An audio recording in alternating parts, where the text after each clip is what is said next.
If you've ever had one of those situations where you lose a full kit and immediately think, well, I mean, that was BS, it's probably a good chance it wasn't. And before you actually leave the video and click off, I'm not saying Gray Zone Warfare doesn't have its issues. We all know it does. We've all experienced some weird deaths, strange moments with the AI, and just some situations that just didn't make any sense. Like, how did he know where to throw the grenade, right?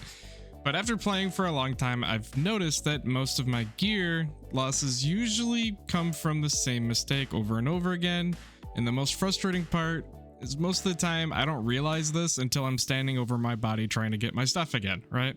So let's talk about the biggest reasons why players tend to lose their gear, or at least what I tend to do and lose my gear in Gray Zone Warfare, and see if you guys can relate. The first mistake that I tend to do, and I don't know if others people do this or not, but just wanted to make you guys aware, is that I tend to move too fast, right? This is probably the biggest one in all reality. The Gray Zone Warfare punishes the impatient people harder than most of the shooters that I've played. A lot of us come from games where sprinting from point A to point B is completely normal, right? For example, Battlefield or even Escape from Tarkov, right? But in Gray Zone, moving fast usually means you're missing a lot of information. You stop hearing footsteps, you stop noticing when movement's happening around you. You can't really pinpoint where gunshot directions are going because of the sound difference. It just tends to happen that way, right? And before you know it, you've walked directly into a fight and you could have avoided it, or you just found yourself in a situation where you feel trapped and you can't get away. Well, some of the cleanest situations that I've had when I slow down and I simply let the game come to me is way more rewarding than me getting frustrated at the game and getting taken out and I don't know why. So my recommendation is to slow down.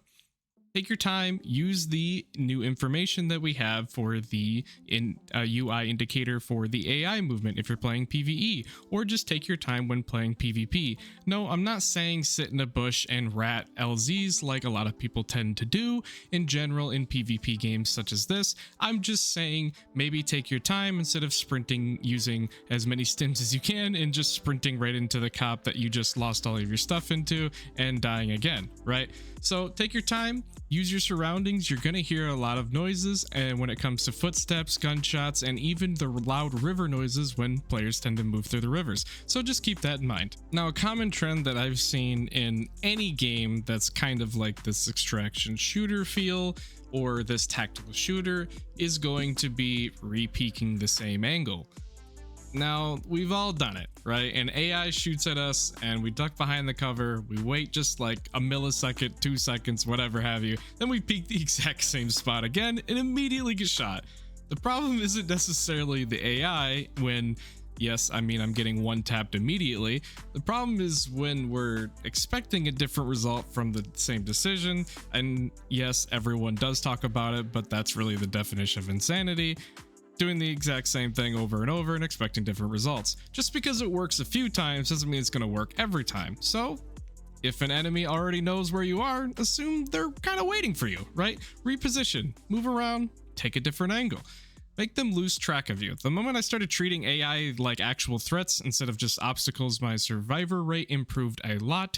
And when I stopped repeaking the same angle and decided to maybe go around the building instead of repeaking that side of the building, I tended to notice that the AI kind of gets fixated on that corner or the last spot that they saw you, which allows you to at least pick off another AI of a pack or a patrol, and that cleans up a lot of things healthier for you rather than having to peek the same angle and either getting absolutely obliterated with bullets or just one taps like we all have been.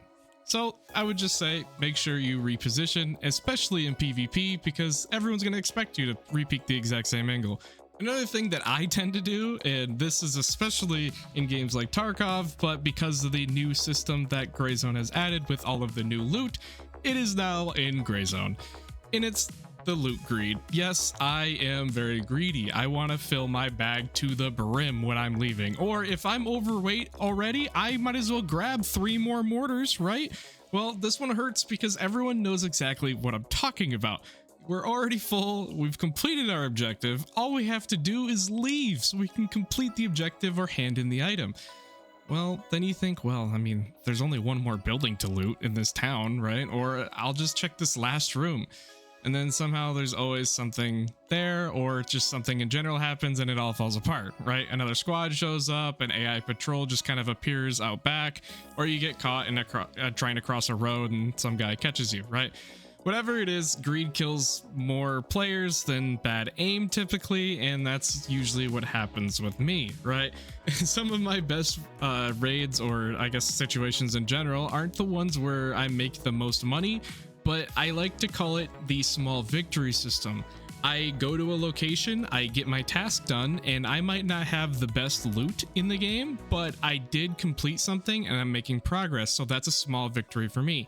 Going in and dying 3 times in a row trying to complete this one task, losing gear sets and stuff, just isn't fun. Nobody's gonna have fun doing that. Even if it's against AI or just random PvP situations, you still want to make progress, right? So take those small victories, because the best situations are the ones where you actually make it home. Something else I tend to do is I kind of treat every fight like you have to win it, right? Because, well, this guy's clearly a skilled player, or he's kind of outmaneuvering me. Well, I need to outplay him. That means I'm better than this guy. I can win this fight. Well, I'm not saying you're a bad player. I'm not saying that I'm a bad player. I'm saying this is simply just looking at the situation from an outside perspective. If you were watching or spectating you as the person, and you were like, oh my god, this guy should leave, he's getting outplayed, to save his life, save his gear, whatever, why wouldn't you? Well, because we have this thing called ego challenging, right? A lot of people go, well, I could win that fight. Even if it's against AI, you go, I can win that fight. Oh, there's a giant patrol, including the boss, in the middle of a road at a town. Oh, I can swing this in the middle of the road. And then you get one tapped and you find out why, right? So this took me a long time to figure out, because that's something you want to actually admit.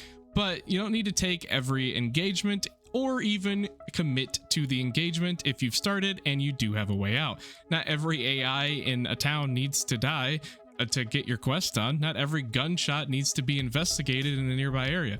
And not every player encounter needs to turn into a straight up fight. Sometimes the smartest move is simply just, well, leaving.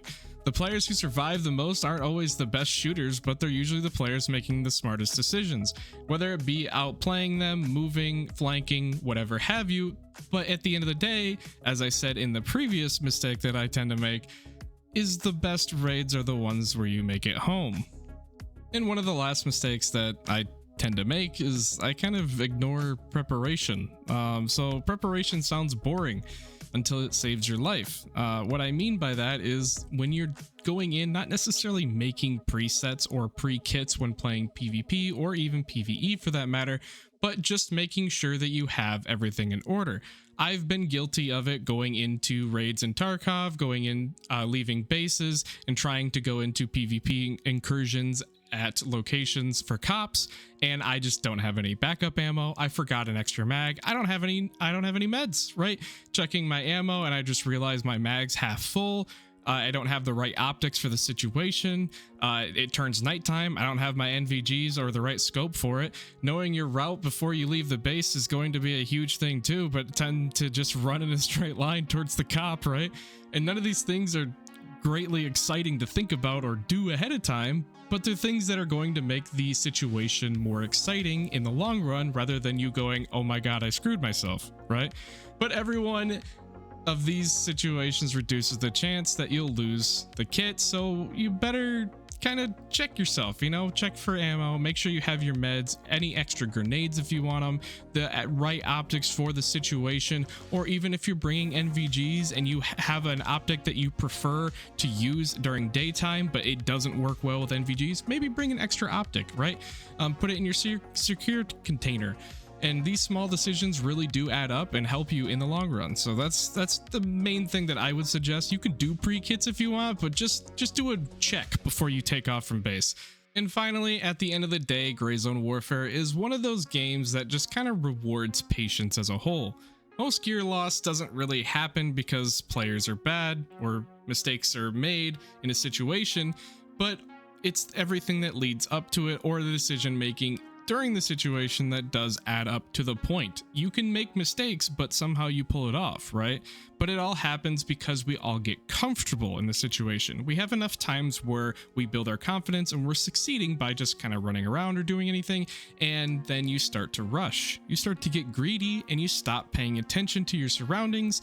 And yeah, it's something that I struggle with too. I've been guilty of every single mistake of this video, as I've already stated as I was talking about them. The difference is once you start recognizing that these are the mistakes that you're making, the game becomes a lot less punishing or just kind of frustrating when you're trying to return and get your gear back, because at the end of the day, you start to stop and think about, hey, what did I do wrong in that situation? How did I end up here? Right? Well, taking care of a lot of these things and kind of slowing down, paying attention to your surroundings, taking the small victories, and just making sure you're prepared for the situation that you're expecting to get in does go a long way. So I'm curious, what's the biggest mistake that you've caught yourself making in Gray Zone Warfare so far? Please let me know down in the comments. Thanks guys for watching, and I'll see you next time.